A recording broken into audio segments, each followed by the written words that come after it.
SIT report ಬರುವವರೆಗೂ ಕೂಡ ಕಾಯೋಣ ಅಂತ ಇಂಧನ ಸಚಿವರು ಹೇಳಿದ್ದಾರೆ. ವರದಿ ಬಂದ ಮೇಲೆ ತಪ್ಪಿತಸ್ಥರ ಮೇಲೆ ಕ್ರಮ ಕೈಗೊಳ್ಳುತ್ತೀವಿ ಅಂತ ಹೇಳಿದ್ದಾರೆ. SIT ತನಿಖೆಗೆ ನಾಗೇಂದ್ರ ಅವರು ಸಹಕರಿಸ್ತಾ ಇದ್ದಾರೆ.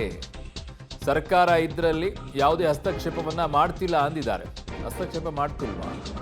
ಬಿಜೆಪಿಗರು ಯಾಕೆ CBI ಕೇಳ್ತಾ ಇದ್ದಾರೆ ಅಂತ ಗೊತ್ತಿಲ್ಲ ಅಂದಿದ್ದಾರೆ.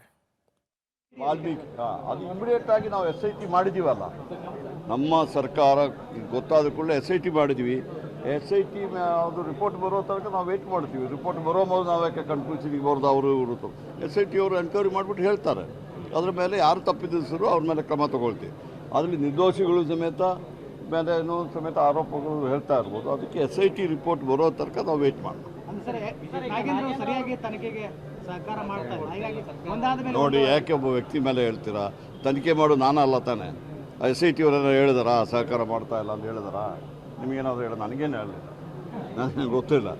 SIT ಪಾಪ ಮೊನ್ನೆನೂ ಅವ್ರು ಹೋಗಿದ್ದಾರೆ, ಸಹಕಾರ ಕೊಡ್ತಿದ್ದಾರೆ. ಯಾಕೆ ಸಹಕಾರ ಮಾಡೋದಿಲ್ಲ ಅಂತ ಹೇಳ್ತಾರೆ?